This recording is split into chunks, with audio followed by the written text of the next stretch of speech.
Summer vacation, তাও আবার জুলাই আগস্টে। হ্যাঁ, জুলাই আগস্ট মাস হচ্ছে এই 2 মাস ব্যারিনে গ্রীষ্মকাল। প্রচন্ড গরম পড়ে, তাই জন্য এখানে সামার ভ্যাকেশন থাকে জুলাই আগস্ট এই 2 মাস।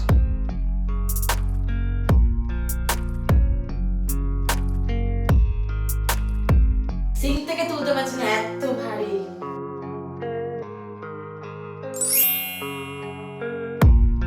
হ্যালো এভরিওয়ান, আমি পিয়ালি বলছি বাহরিন থেকে। ইন্ডিয়াতে এখন বর্ষাকাল হলেও এই বাহরিনে কিন্তু জুলাই আগস্ট মাস গ্রীষ্মকাল। এই বাহরিন গালফ কান্ট্রির অন্তর্গত একটি দেশ হওয়াতে এখানে গরম কিন্তু বেশ তীব্র মাত্রায় পড়ে। টেম্পারেচার কিন্তু 45 ডিগ্রি থেকে 50 ডিগ্রি সেন্টিগ্রেডও পৌঁছে যায়। আর তার সাথে থাকে অসম্ভব হিউমিডিটি, তার জন্য এখানে প্রচুর গরম লাগে। তাই জন্য এই বাহরিনে জুলাই আগস্ট মাস হচ্ছে সমস্ত স্কুল, কলেজ, ইউনিভার্সিটি বন্ধ থাকে। খুব গরম তো কি হয়েছে, তারপরেও কিন্তু আমরা সামার ভ্যাকেশনটা বেশ মজা করে কাটাচ্ছি। বাচ্চাদের সামার ভ্যাকেশন থাকলে কিন্তু মায়েদেরও ডেইলি রুটিনের কিছুটা চেঞ্জেস চলে আসে। আমার ঘুম থেকে ওঠার টাইমও এখন ভোর 4:45 থেকে 6টায় এসে দাঁড়িয়েছে, যেহেতু আরোহীর স্কুল ছুটি। ঘুম থেকে উঠেই আমি এই চিয়া সিড আর বেসিস সিড ওভারনাইট ভেজানো জলটা খেলাম। তারপরে চলে আসলাম কিচেনে অরিত্রর জন্য লাঞ্চ তৈরি করতে। অরিত্র বেরিয়ে গেছে, তারপরে আমি এক্সারসাইজ করতে চলে আসলাম। ঘরেই ট্রেডমিল আছে, তাই ঘরেই এক্সারসাইজটা হয়ে যায়। তারপরে আমি চলে গেলাম আরোহীকে ঘুম থেকে ডাকতে। এখন যদিও স্কুল ছুটি, তাইও 8:30 9টা নাগাদই ঘুম থেকে ওঠে। শুধু আমি না, আরোহীকেও কিন্তু রোজ এক্সারসাইজ করানো হয় প্রত্যেক দিন সকালে উঠে। 7 8 9 10। তার সাথে তো একটু দুষ্টুমি লেগেই আছে। যেমন ধরো আমার একটা টি শার্ট পরে দাঁড়িয়ে আছে। মাঝে মাঝে একটু পড়াশোনাও করতে আসে যদিও। আর যেই কাজটা প্রতিদিন না করলেই নয়, সেটা হচ্ছে আমাদের কুচির সাথে আরোহীর খুনসুটি। এই দেখো কুচি কুচি। টানা 2 মাস স্কুল ছুটি আছে তো কি হয়েছে, আরোহী কিন্তু ওর স্কুলকে, স্কুল ফ্রেন্ডসদের কিন্তু ভীষণ মিস করে। যার জন্য সুযোগ পেলেই বন্ধুদের সাথে ভিডিও কলে কথা বলে নেয়।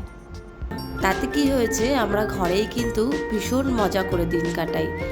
আমরা ড্রয়িং করি, আমরা ক্রাফট বানাই, আমরা বিভিন্ন ধরনের গেম খেলি।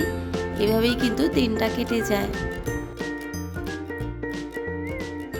এই যে যেমন এই দিয়া দুটো মাটির কিনে আমরা হাতে ডেকোরেট করেছি, করে আবার কিন্তু সিংহাসনে সুন্দরভাবে সাজিয়েও রেখে দিয়েছি।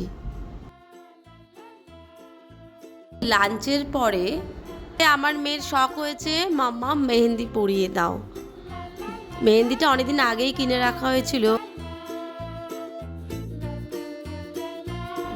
আরোহীকে মেহেন্দি পরা থেকে আমারও একটু শখ জাগলো, আমিও একটু আঁকলাম। আমি কিন্তু মেহেন্দি আর্টিস্ট না, জাস্ট শখেই আঁকলাম। কিন্তু এখানকার মেহেন্দিগুলো না একদম স্টিকি টাইপের, একটু প্রবলেম হচ্ছিল পড়তে, আমাদের ওখানকার মতো না। এই যে আমার ফাইনাল মেহেন্দি লুকসটা হচ্ছে এইটা। রংটাও কিন্তু বেশ ভালো এসেছে, একদম গাঢ়। এবার বিকেল হয়ে গেছে, দাঁড়াও তোমাদের একটা জিনিস দেখাই, সেটা হচ্ছে বাহরিনের ওয়াটারমেলন। সিং থেকে তুলতে পারছি না, এত ভারী। বাবা, এত ভারী তরমুজটা। তরমুজের ওয়েট লেখা আছে 9.23, প্রায় 9.5 কেজি এর ওজন। তারপর বানালাম তরমুজের জুস। এই যে ঠান্ডা ঠান্ডা একদম তরমুজের জুস। কিন্তু এত বড় তরমুজের কাটা অংশটা ফ্রিজের কোথায় রাখবো সেটা ভেবে তো আমার মাথা খারাপই হয়ে যাচ্ছিল। এইবারে বিকেল গনিয়ে সন্ধে হয়ে গেল, ঘড়িতে এখন প্রায় 6:30 বাজে। এইবারেই হচ্ছে আমরা জানলার পর্দা আর জানলাটা খুলে দিই। সকালে এত রোদের তাপ, প্রায় লু হাওয়া ঢোকে, এই জন্য কিন্তু সকালের দিকে একদমই উইন্ডো খোলা হয় না। এই ভ্যাকেশনের দিনগুলোতে কিন্তু আমাদের সন্ধ্যাবেলার কোনো ফিক্সড রুটিন নেই। যেমন কোনো দিন আরোই নিচে ওর ফ্রেন্ডসদের সাথে খেলতে গেল। প্রত্যেকটি সন্ধ্যাবেলা কিন্তু আমাদের বেশ মজা করে কেটেছে। হয় কারোর বাড়িতে গেট টুগেদার করে, কোনো দিন ফুচকা পার্টি করে। দেখো বিদেশে বসে ফুচকা খাওয়ার সৌভাগ্য হয়েছে, তার জন্য পুরো লাইন পড়ে গেছে। एक फुचका कितने का? एक फुचका एक दिनार। अच्छा, कोई नहीं खाएगा आपका फुचका।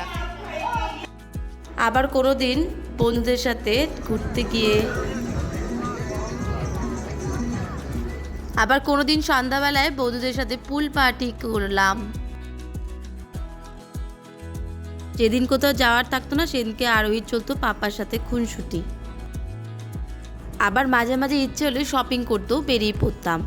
এই প্রচণ্ড গরমে শপিং মলই একমাত্র আরামদায়ক জায়গা।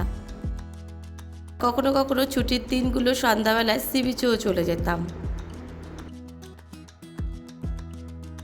আবার কোনদিন রাত্রেবেলায় উইদাউট এনি ডেস্টিনেশন লং ড্রাইভেও বেরিয়ে পড়ি। আজকে আমরা সেরকমই বেরিয়ে পড়লাম। অরিত্র অফিস থেকে আগে থেকেই ফোন করে রেখেছিল যে রেডি হয়ে থাকবে। অফিস থেকে আসলেই বেরিয়ে গেলাম সিট্রা ওয়াকওয়েতে। এই যে এদিকে আরোহীর স্কুটার নামালাম।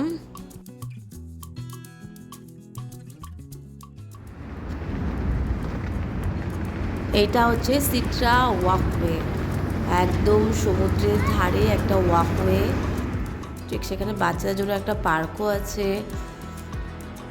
আর হচ্ছে একটা ছোট গার্ডেন মতো করা আছে। জায়গাটা কিন্তু বেশ সুন্দর, টাইম স্পেন্ড করতে বেশ ভালোই লাগছিল। সিট্রা ওয়াকওয়ে থেকে ঘুরে তারপর আমরা চলে আসলাম উডুপি ইন্ডিয়ান রেস্টুরেন্টে। এটা পিওর ভেজ রেস্টুরেন্ট। প্রথমেই আমরা অর্ডার করেছিলাম দহি বড়া। এখানকার দহি বড়াটা কিন্তু মারাত্মক লেগেছিল। আর অর্ডার করেছিল ধোসা, আর আরোহীর জন্য পুরি আর বাটার পনির মশালা। সব কিছু মিলিয়ে কিন্তু এই প্রচণ্ড গরমকে উপেক্ষা করেও আমরা সামার ভ্যাকেশনের দিনগুলো ভীষণ ভালোভাবে কাটাচ্ছি আর অনেক অনেক মজা করে কাটিয়েছি। শেষ হতেই চললো 1 সেপ্টেম্বর থেকে আরও স্কুল, হাতে মাত্র 2 দিন। আমি ওয়েট করে আছি কবে কবে স্কুল যাব আর ফ্রেন্ডসদের সাথে দেখা হবে। আমার এই ব্লগটি ভালো লাগলে সবাই একটা লাইক, কমেন্ট এবং শেয়ার করে দিও, আর অবশ্যই সাবস্ক্রাইব করে দিও। সবাই ভালো থেকো, বাই বাই।